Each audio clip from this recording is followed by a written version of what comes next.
Well. So, you see that I played a rendition of some songs for you to jump up and start dancing, and then I ended off with Lost Queen by Pharrell. So, be no longer lost. Remember they said they couldn't find Nefertiti, such a mystery, but I am not lost. I am right here in New York. That's right. Who would figure, huh? Go figure. Here I am. Didn't know. Grew up in the Bronx, born in the island of Jamaica, West Indies. That's right. Here I am. Here I is, Medea. Yeah. Born Jamaica. I'm Medea from creation. Anyway, queens, rise. Continue to rise within yourselves. Remember who you are. Lovely, beautiful queens that you are in your own right and ranking. Doesn't matter what size you are, what race you are, what color, creed. Doesn't matter. Okay? Keep rising. Keep remembering, invoking. Okay? All right. Sexiness. All right? Oneness. Anyway, you know how everything is always on target. I'm back to love again. And how be it that I happen to go through my Instagram and I happen to go touring, which I hardly ever do, but everything is always in time because I said, it's going to just end right there and pick up back again later on the next day because, that's how it works for me anyway. But then so happens that I happen to see posting Dr. Tamara Griffin. And she's a sex doctor. I know I'm going to be inviting her to come to talk, a couple of times, whatever. So she has here a love note from the editor. She says here, my beloveds, growing up, I was a very eclectic, free-spirited young girl who marched to the beat of her own drum, just like me. It was not until I became an adult that I really began to allow the opinions of others, especially those closest to me, to affect me. I became more concerned with what they thought or how they felt about things that I did, wore, or said. Not me. I allowed it to matter so much so that I literally began to change who I was to appease others. I sacrificed so much of myself that I began to spiral downward into this God-forsaken place. I began to die. Thank God over the years, He has brought me back to a place of learning how to live my authentic self. Now more than ever, I am free to be naked in my truth and vulnerable in my power. I am free to be me just as I am. Being true to ourselves is one of the most powerful things we can do for ourselves, but it can also be one of the most difficult. With societal standards, family and friends, relationships, pressures, and job-related stress, we can sometimes find ourselves conforming to the desires of others. Unfortunately, as a result, we lose ourselves. When we are not living our true authentic selves, we are not totally and completely naked. We end up very unhappy, and so does those around us. Learning how to get back to that place of being completely vulnerability and naked requires lots of work on our part. It requires us to face ourselves and our stuff, and that's tough. Not only that, but it can be a long and daunting process, nevertheless. It is also a very necessary process if you want to live free, if we want to be naked. I love this. You remember a few months back when I spoke about how the Spirit had things just started happening through me. And remember, I was in my robe or whatever, and I was naked. I said, God, it feels so good to feel naked, even though my kids were in the house, but I wasn't doing anything weird. I said, but I had to be at that place where I was physically and describing it, what it's like when you are naked with yourself. And I'm not talking the physical naked, but of course I am, is the mere fact that you feel free. You're not clothed. And when you were born into this world, you're freaking naked. When you die, you're freaking naked too as well. You know what I'm saying? So what the hell? What the heaven?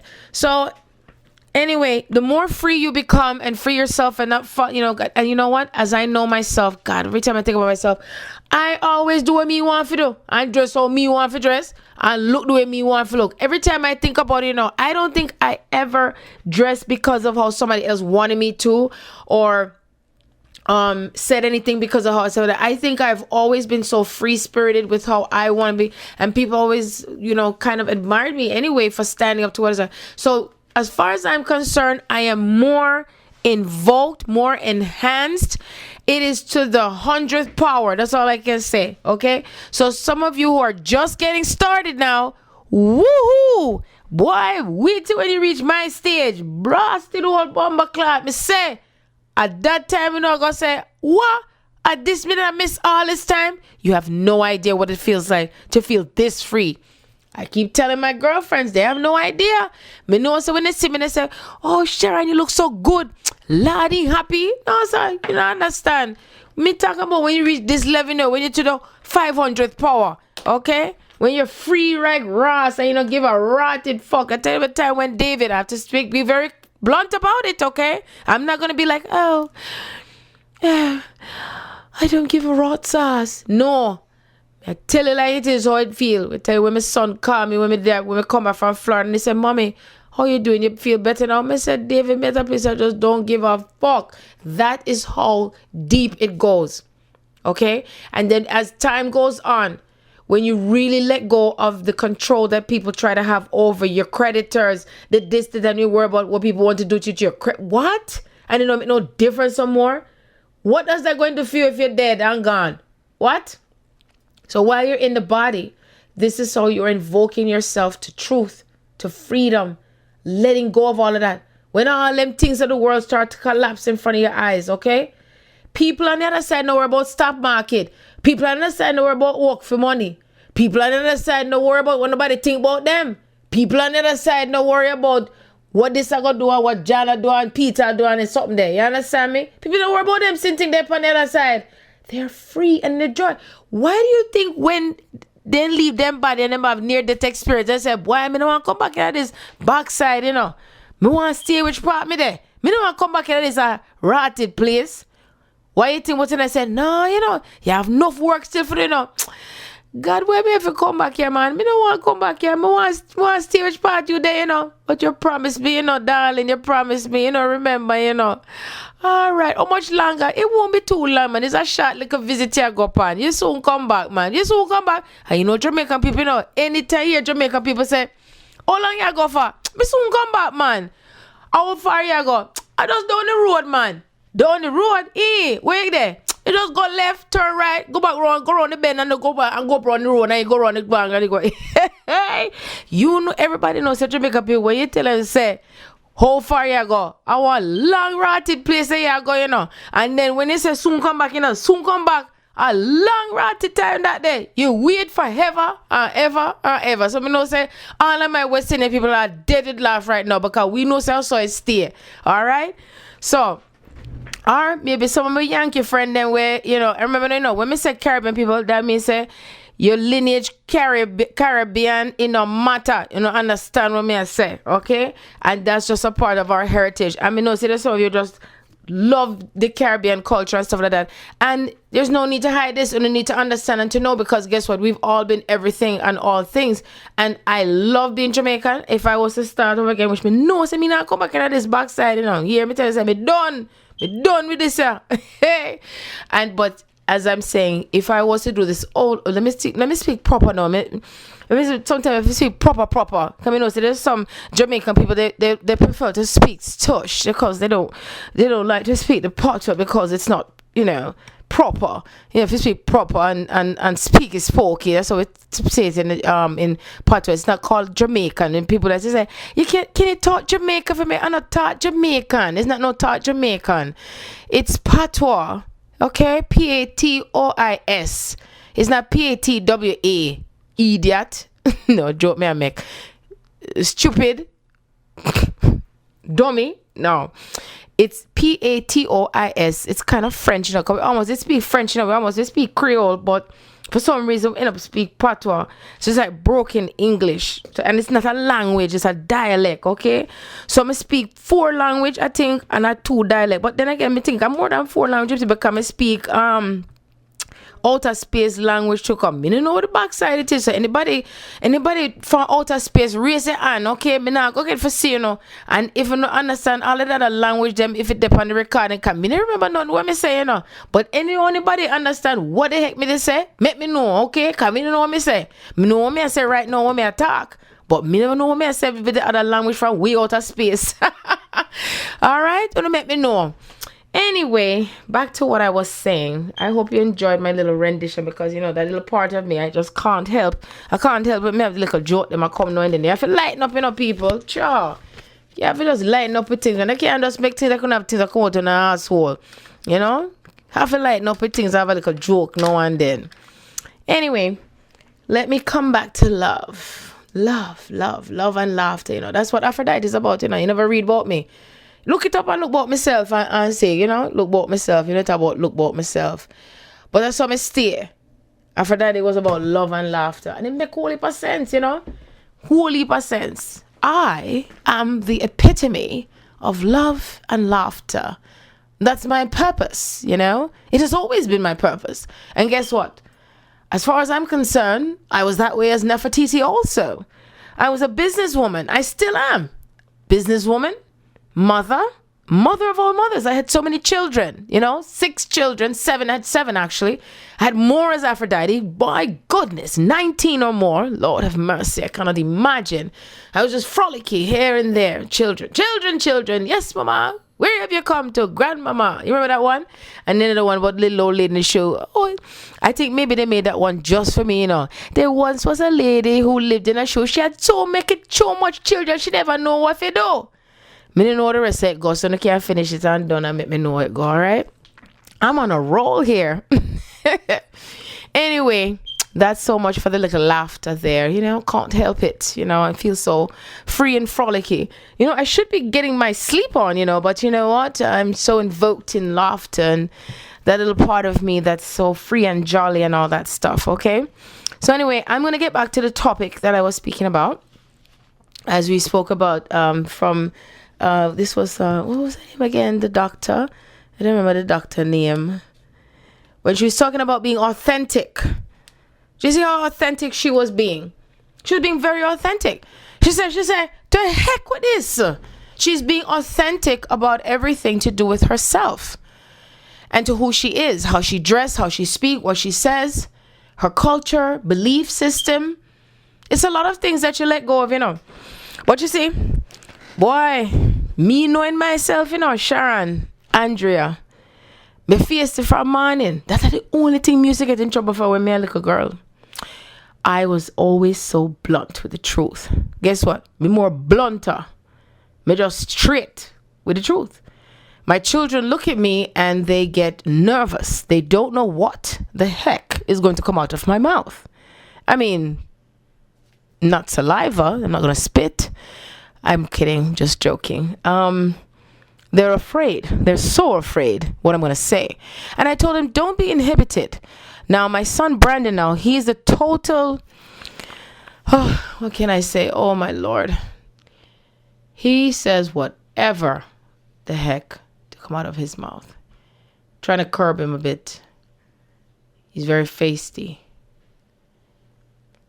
Very, you know, he actually still walked home from school when I instructed him not to.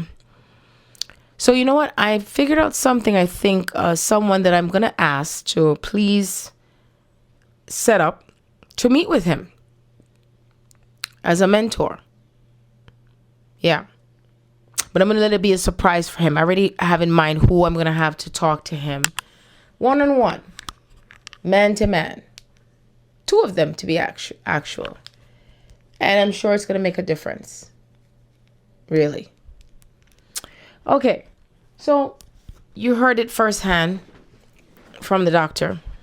Be authentic with yourselves. Be true to yourselves. Be true to yourselves. It's worth it. It's worth it to be true to yourselves. I swear. Do you hear that?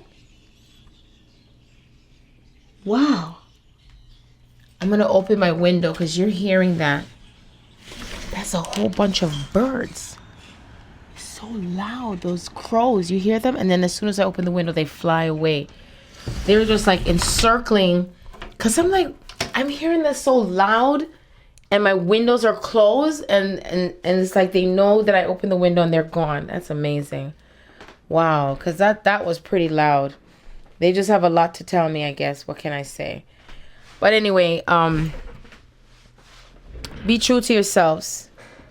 Be true to yourselves. And like she said, just like what I've said before, I've been talking it like for a while.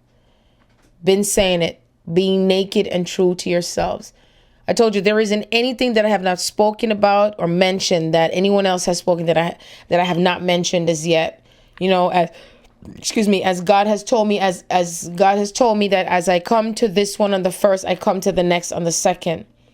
You see, and on the third. Here's another one. This is Natalia that I follow on Instagram also. I've never met her before, but I follow her on Instagram.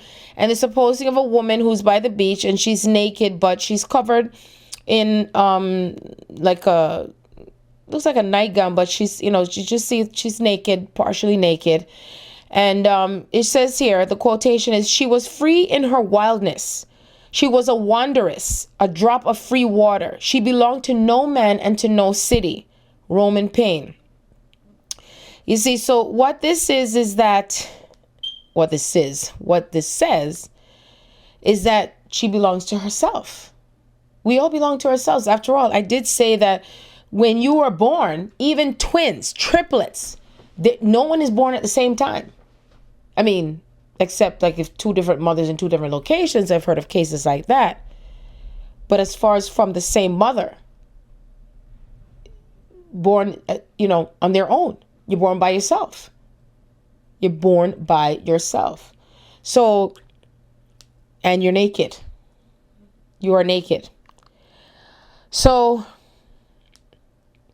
there's no more masquerades to take place. And there's many of us who are also seeing through others, you see. There's no more hiding, so you can hide all you want. The truth shall set you free, and the truth shall be invoked, and everything is just going to continue to be revealed. It's just going to keep getting stronger and stronger and stronger. So even if you try, like I said, if you try to hide it, if you try to cover it up or any of that matter, you're going to be exposed. Okay? So this is about being true to yourself. Okay, I couldn't remember her name.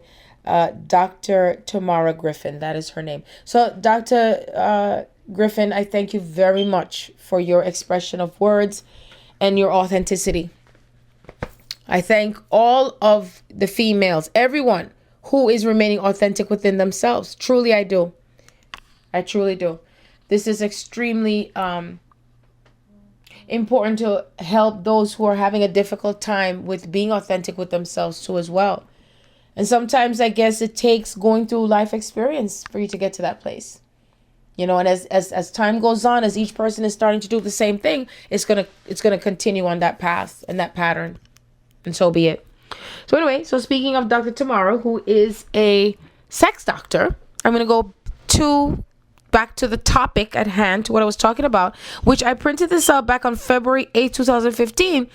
Have sex versus making love. Because you remember I was talking about how the way I refer to sex, I prefer to sex more as making love. Because I'll never forget the conversation I had with Ivan that time when we were going to have our little secret tryst, which never took place. But, you know, hey, what can I say? It just whatever was meant to be would be, was not going to happen. Because the spirits were not allowing it to happen. And he used the word fuck. And I said, you know, how about we make love? You know, it sounds nicer. And that's because whatever part of me kind of felt indifferent, because this wasn't about, jumping bones here. This is about sacredity, if that's such a word. This is about sacred love. This is about the difference between, you know, with making love compared to just, you know, the lower body parts here. A connection here. And then when I did say that, he sounded, you know, different when I said that to him, you know, when we was typing anyway. He got the gist, you know. He didn't feel insulted or anything like that. He understood where I was coming from with that. So you see now, I didn't know there was an article to do with have sex, make love. There was something within me that felt there was a different approach to how I felt, because how I feel about myself, how I feel about the difference with what type of man, what type of partner I'm looking for here in every aspect, okay, to how I feel about myself and what I'm expecting, okay, my expectations in terms of where I see myself compared to what I've had before, with partners. And even before I found anything to do with the differences, I knew within myself how I'm viewing it, you see? And therefore, as I speak it and say it, it comes forth. So if he wasn't on the same frequency with me on that level, then we were not going to be coming physically together until that was happening. And so that conversation I had with him was actually in 2014. It wasn't even this year. That was like around, I think it was like November, sometime in November. No, actually it was December. It was December last year. That's when it almost happened. I think we were going to see each other, or yeah, I think it was sometime in November, December, somewhere along that line. So you see, ladies, well, you know what? Either way, the spirit just was not going to let it happen anyway. As far as us meeting physically together, until things were going to be really aligned with us, spiritually, etherically, and all of that, because things would have been totally ruined in a way, and it just wasn't going to happen. And plus, higher self was not going to have it happen anyway too. So our higher selves is always guiding us all the way. So now I'm going to read this article, Have Sex versus Making Love, the difference and the comparison. Have sex is a phrase, and I got this from www.diffen.com. Have sex is a phrase that describes physical connection that leads to sexual pleasure, release, and gratification. Making love is all of this, but also emphasizes a deep emotional connection, affection, and shared bond that develops between caring lovers. While making love is also to do with the state of mind, having sex is more about the physical relation. Comparison chart. Have sex. Have sex is a phrase that describes physical connection that leads to sexual pleasure, release, and gratification. Make love. Making love is all of this, but also emphasizes the deep emotional connection, affection, and shared bond that develops between caring lovers. Partner. With beloved or anyone else. Make love. With beloved. Emotion. With have sex, emotions not necessarily involved if you are in an uncommitted relationship. With making love, emotions involved, often more pleasurable due to the fact that you're pleasing the person that you love. The act of having sex is a sexual act. Making love, the act of making love is a sexual and emotional act. The relation of having sex is mostly short-term, one-night stand, sometimes in marriage or long committed relationship. The act of making love is a long-term. Now, the contents of having sex versus making love. The contents of having sex with a partner. This is what it is. Having sex is general sexual intercourse between a couple.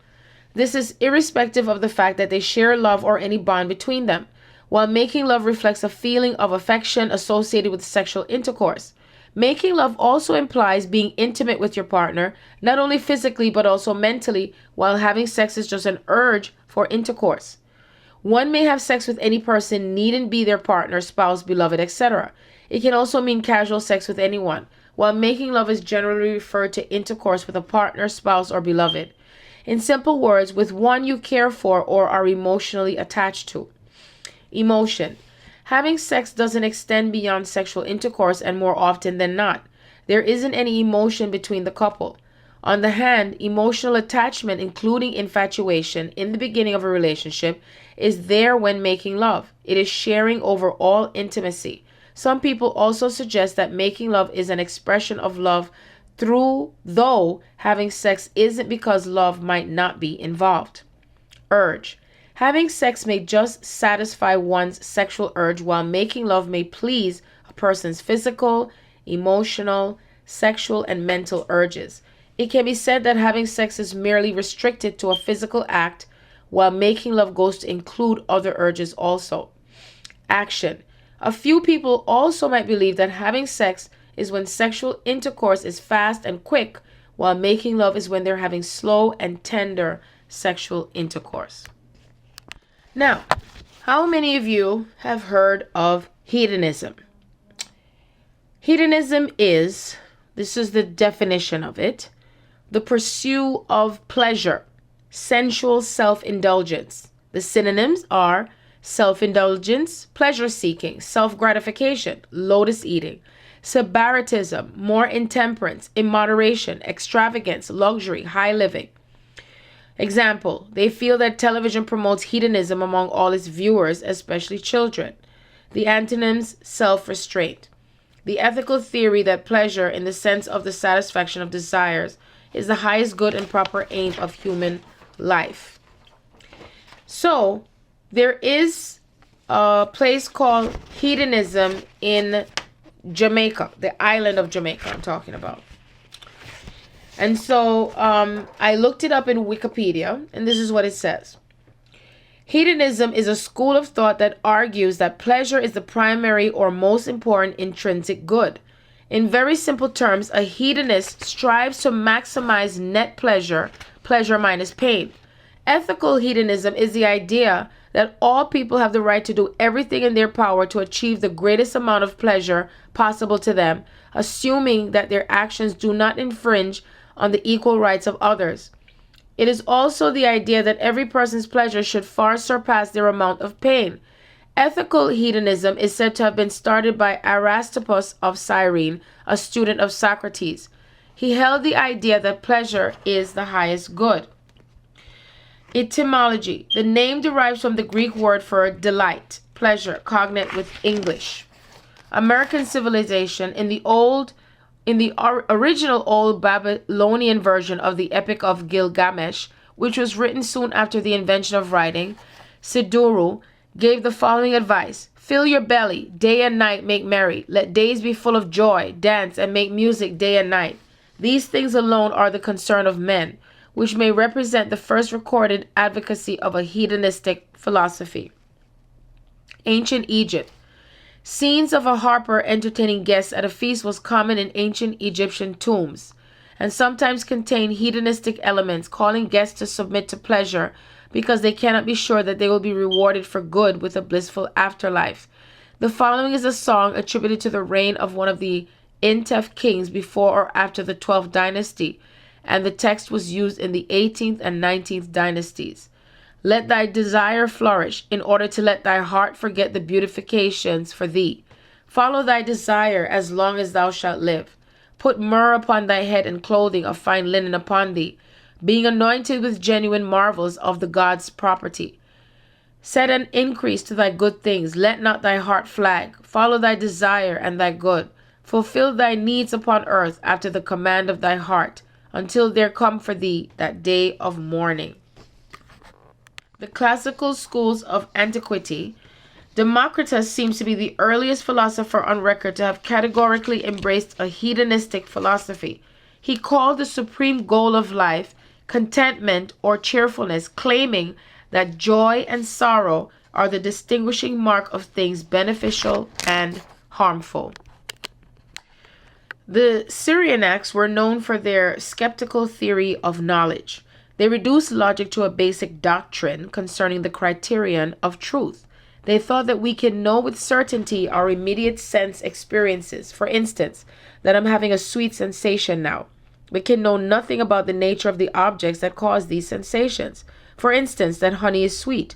They also denied that we can have knowledge of what the experiences of other people are like. All knowledge is immediate sensation.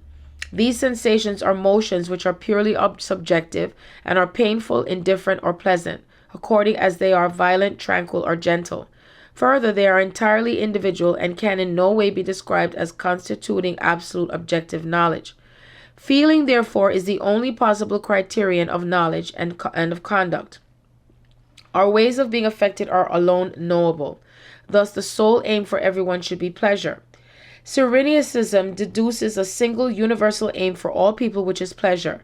Furthermore, all feeling is momentary and homogeneous. It follows that past and future pleasure have no real existence for us, and that among present pleasures there is no distinction of kind. Socrates had spoken of the higher pleasures of the intellect. The Cyrenaics denied the validity of this distinction and said that bodily pleasures, being more simple and more intense, were preferable. Momentary pleasure, preferably of a physical kind, is the only good for humans. However, some actions which give immediate pleasure can create more than their equivalent of pain, and this requires judgment to evaluate the different pleasures of life.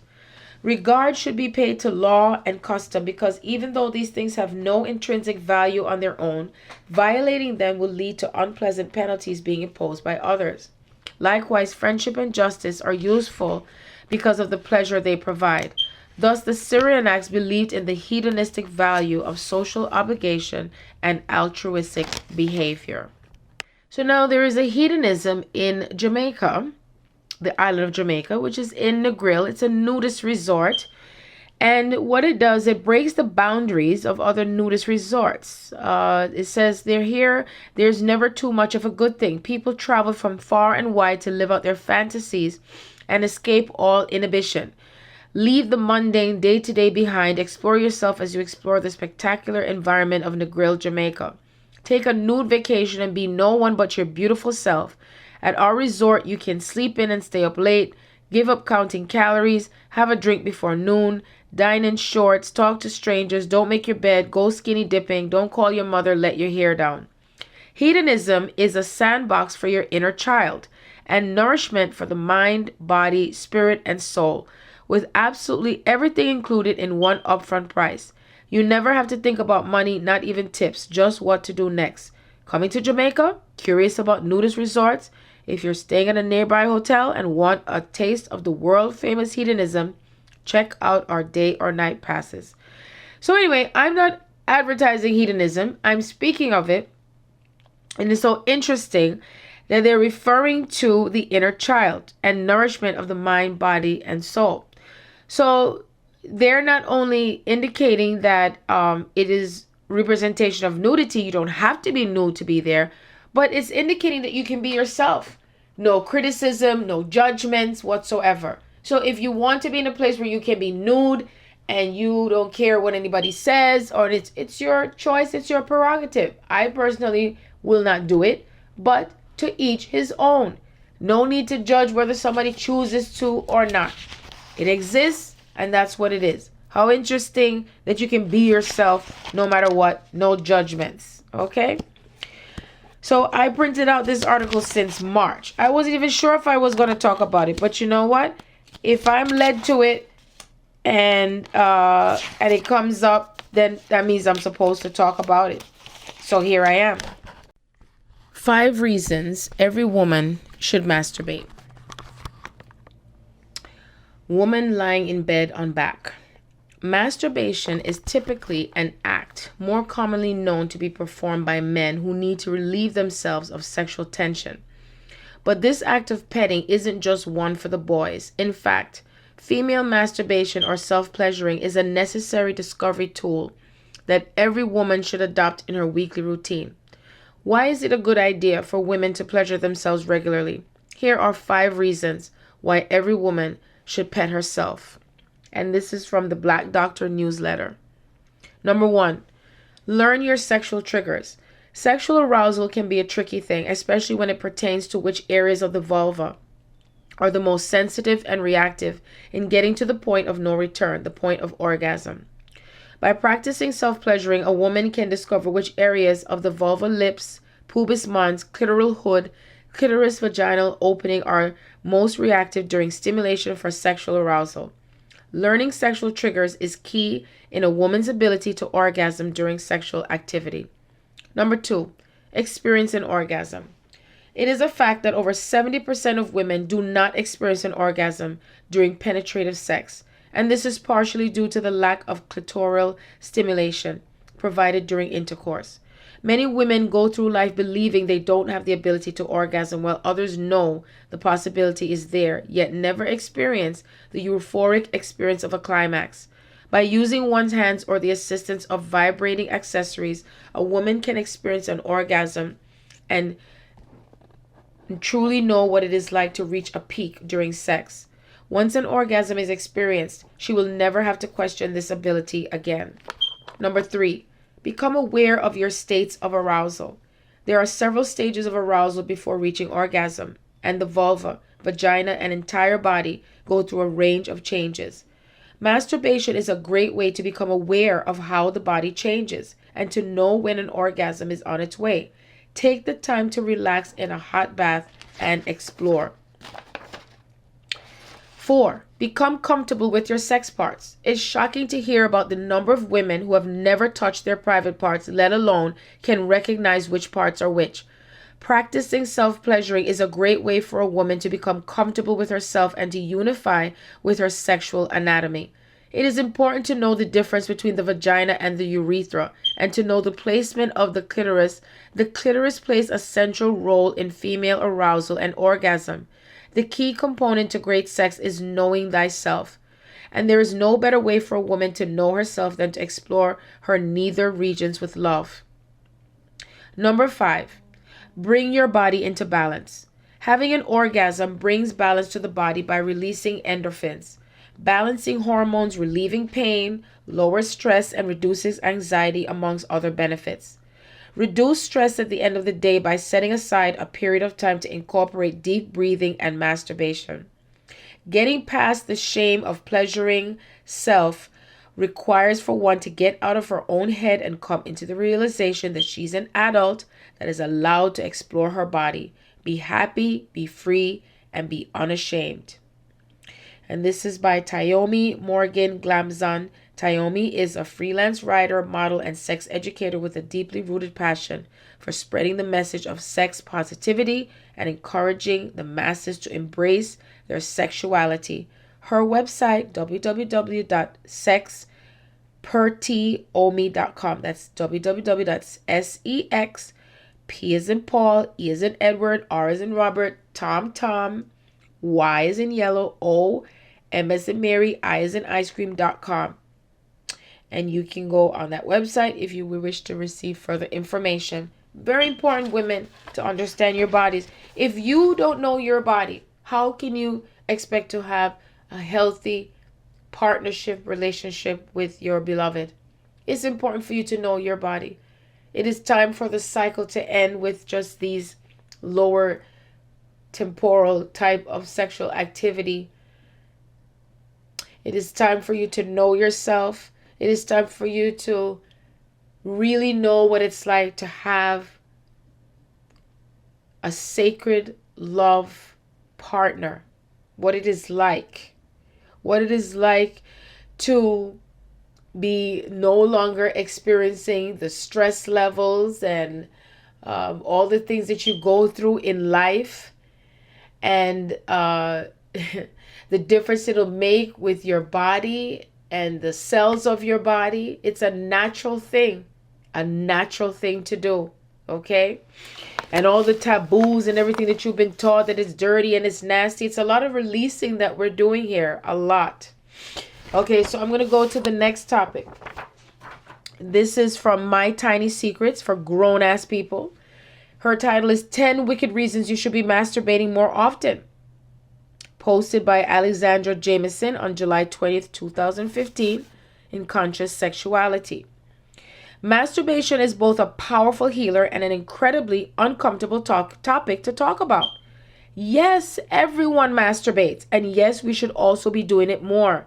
According to Indiana University's National Survey of Sexual Health and Behavior, more than half of American adults report masturbation between 1 and 4 times a week.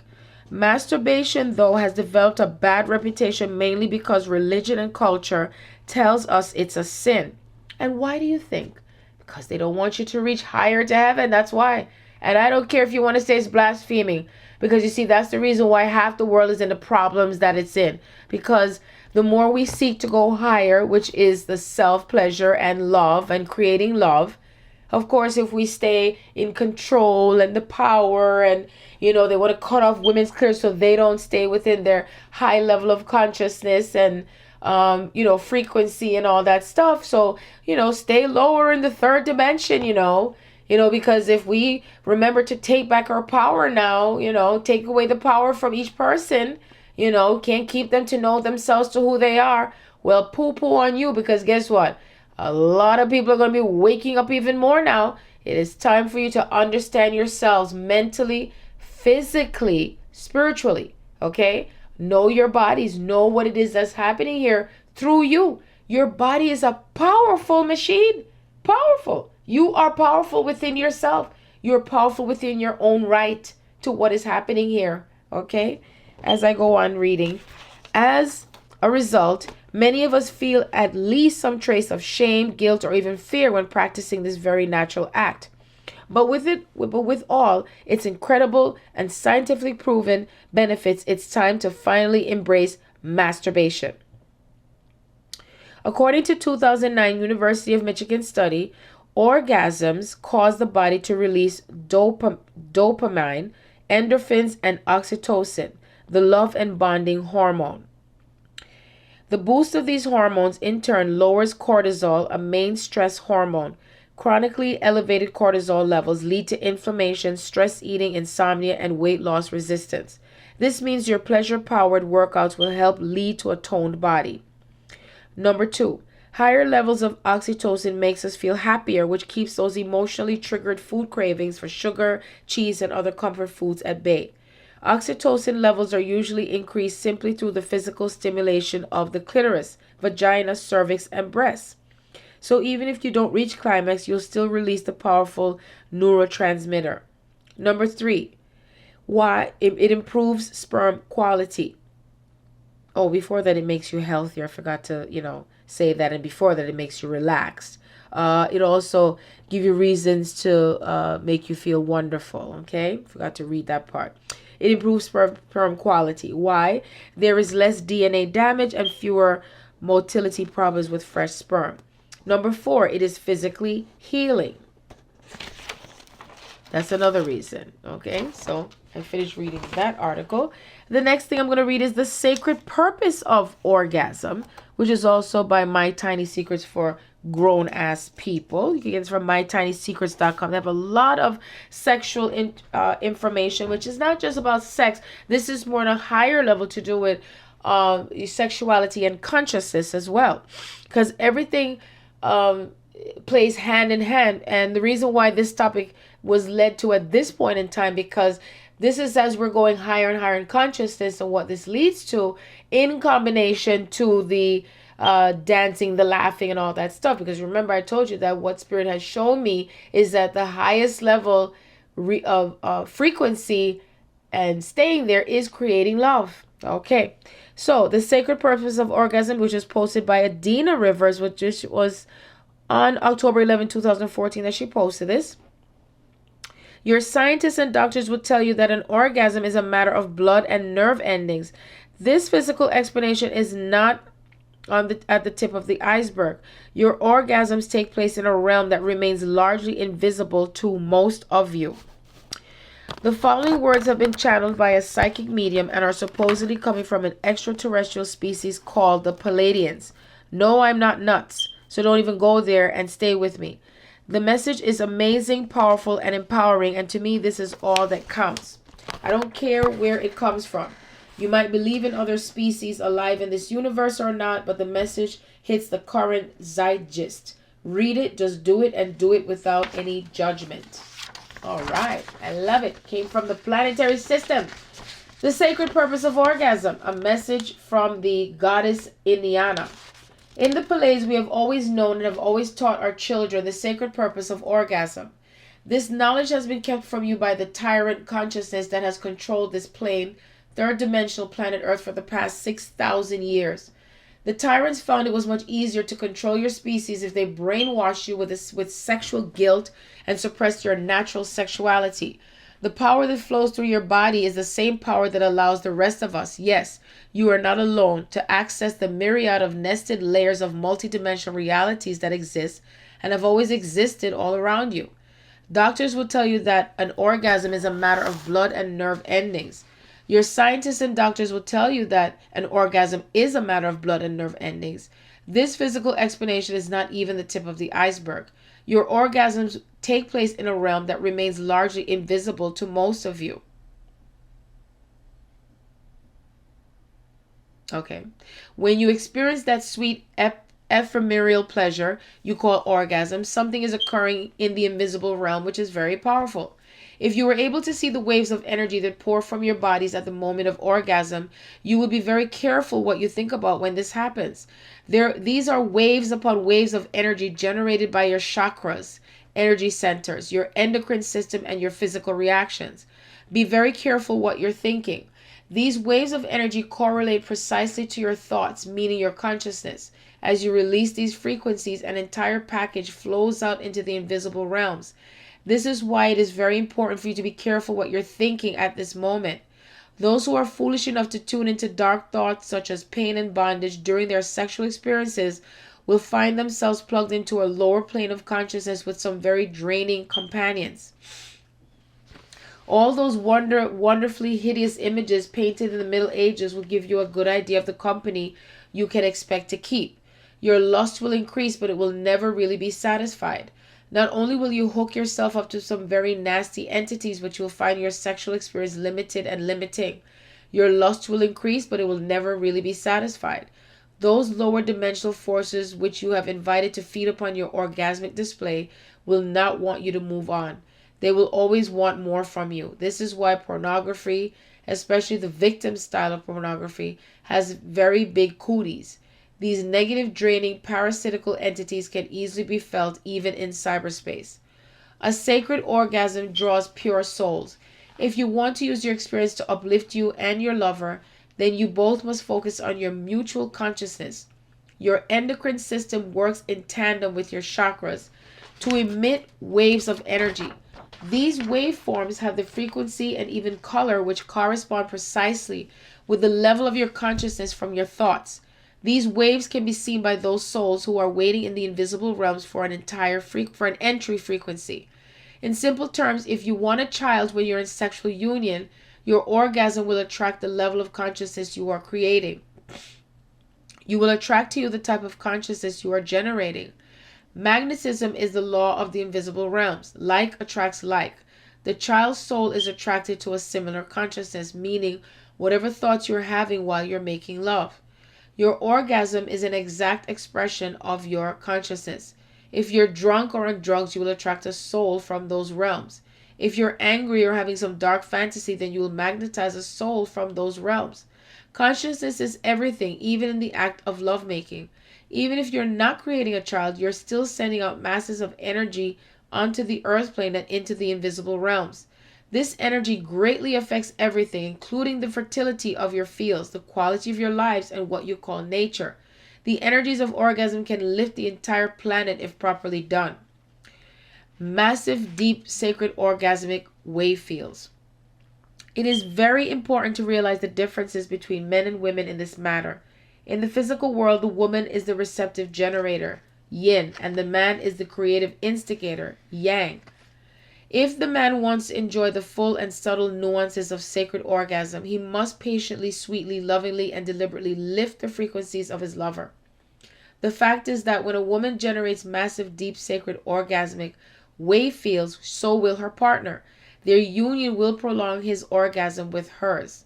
If he allows himself, he will be able to tune into her experiences, which he himself has fired and augmented. He will be carried away in the bliss of their mutually created bliss, the cosmic waves of the true sacred orgasm. You don't know what you're missing if you're not experiencing this now. Not only that, but in fact, the sacred orgasm is your divine right. Your beautiful bodies were designed for this in order to attract evolving souls into your plane, third dimensional planet Earth. The reptilian-based tyrants have kept you from this knowledge. They have imprisoned you in guilt and shame. You are ashamed of your bodies, which are works of art. You have no idea what your human bodies are capable of. You are like supercomputers with no user's manual, but you will not be this way forever. The time of the tyrants will come to an end the moment you freely choose to stop giving your power to them. It is up to you. Have fun, Iniana. Well, I did say this before I read this, didn't I? I said you are super powerful. Power within you. You see? And your supercomputer, super fragile, expeditiously okay? So the minute you recognize that power within you, yes, this will all come to an end, and you will no longer be giving away your power, and things will be different.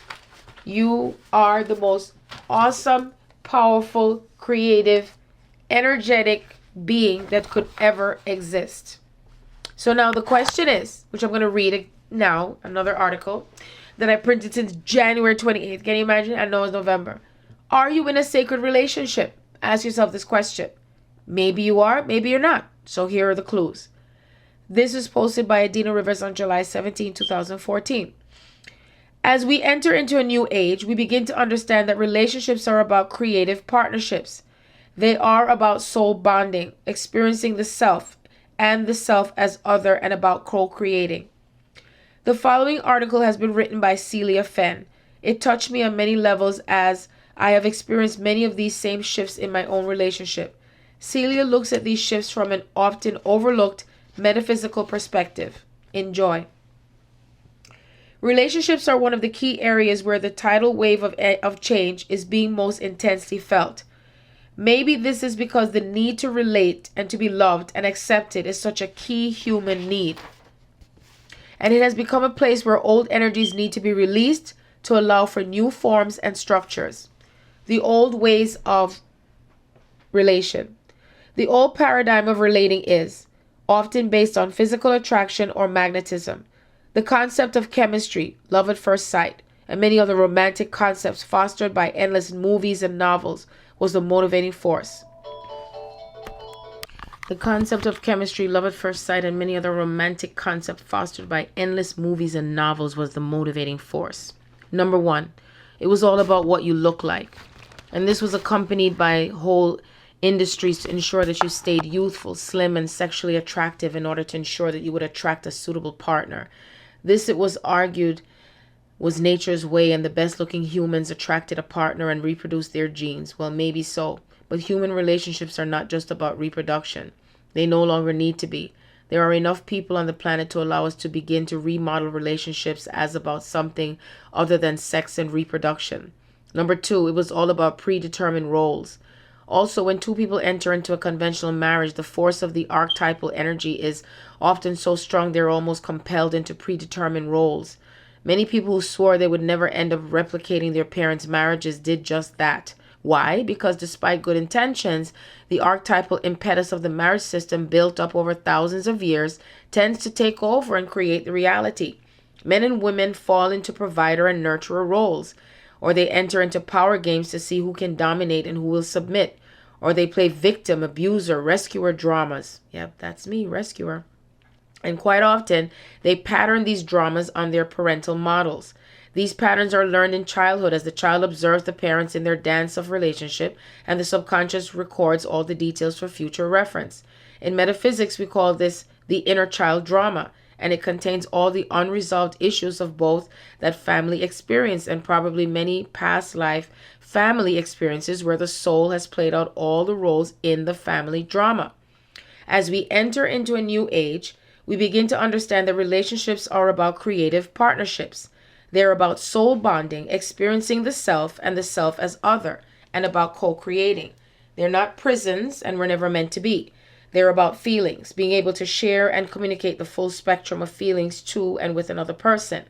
And this can be done within the parameters of loving parental and family relationship. But there are many other ways that this can also be explored and enjoyed. The multidimensional red relationships. The new forms of partnerships are very different. They're based on different criteria and needs and are played out in different ways. Number one, soul resonance rather than physical attraction. People will be attracted to each other on the multidimensional or soul level rather than the physical. More and more people are looking for a soulmate, whatever beliefs we might hold about whether or not soulmate exists. It does seem that there's a deep longing in most people to blend energies with a compatible soul. And it is at this level of soul that there must be resonance and compatibility.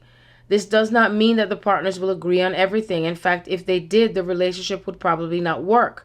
Rather, there will be a healthy balance of agreement and disagreement. Number two, people in sacred relationships operate from the heart and will always allow their partner to be exactly who or what he or she is. They will not need to change the person or make them better or rescue them or provide for them. They will share with them and support them in their adventure of growth and self-exploration and expect the same in return. But there will be an allowing and a freedom that will enable each partner to grow and to blossom into their full potential within the relationship. Number 3, equality in the relationship, keeping the balance. In a multidimensional relationship, it is essential to keep the balance between the partners. There needs to be complete equality in the relationship. Old relationship patterns of dominance, control, and attachment have to be released. If one partner dominates or controls the other, then an imbalance is created that will undermine the relationship. Anger will arise that will have no outlet for expression, since it will be assumed that this is the pattern for the relationship. Number 4, empowerment over disempowerment in sacred relationships. In sacred relationships, each partner consciously watches to ensure that they are neither disempowered nor that they disempower the other. Rather, they look for ways of empowering themselves and their partner in positive ways. Number 5, no emotional neediness nor seeking for approval.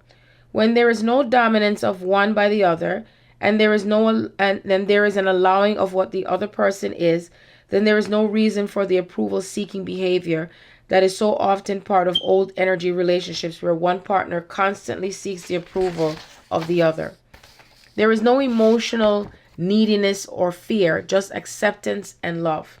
Number 6, letting go when it is needed. And if the relationship reaches its end, then there must be a willingness to let go and not be attached to that particular relationship. Even soul resonant relationships may end when the partners outgrow each other or find the need to explore who they are in other ways and directions. And then the best thing to do is to let go, allowing each of the partners to grow into new and different energies, and to allow the sadness that is felt when something ends, but also the anticipation as something new begins, even if that something is a period of aloneness, as we adjust to the new person we are becoming. Number 7, allowing the full spectrum of feelings. This will probably be one of the most difficult things for us to negotiate in the future. So many of us believe that a good relationship is one in which you are always positive and happy and joyful, where the other person always makes you feel good about yourself. But in the multidimensional state, relationships are about self-exploration and growth, and your partner may need to challenge you in order to help you to grow, or you may need to challenge them. This challenge may include playing out anger and frustration and allowing the partner to be in these emotions and feelings without feeling personally threatened or that the relationship is threatened. Multidimensional relationships will always play through the full spectrum of feelings, not only the positive ones. The challenge for us is to allow these darker energies and to handle them in a creative and compassionate way, knowing that if so handled, they will help us to grow and experience ever more of who and what we are in this particular relationship. The importance again is balance. Too much negativity and the relationship will swing into negativity and become violent and destructive. Too much positivity and the creative tension that enables growth is unlikely to be there, and the relationship will probably stagnate. Number 8, communicate. The important thing to remember in the new multidimensional relationships is that there are primarily adventures of self-exploration in which we discover ourselves through relating and creating with another being. So there are 2 key elements that need to be always present. The first is communicate in whatever way works best for you. There are many ways to communicate in a multidimensional relationship, from talking to telepathy, and they all can be explored and played with creatively. But where 2 people are constantly communicating, they are expressing themselves and discovering themselves through what they express. The second key is co-create. There must be a reason for the partnership. Together you must be creating something, even if it is only your own spiritual growth. But in order for a sacred relationship to flourish, there must be a place for all that wonderful higher frequency creativity to find expression on the physical level. And it may even be that the creative communication that happens between partners will enable and empower each of the partners in their own creative projects. The creativity does not have to be expressed in codependent ways, but it is used as empowerment for each person's individual creative projects and exercises. Written by Celia Fenn. And her question is, what are your thoughts on this new way of relating to each other? Are you in a sacred relationship?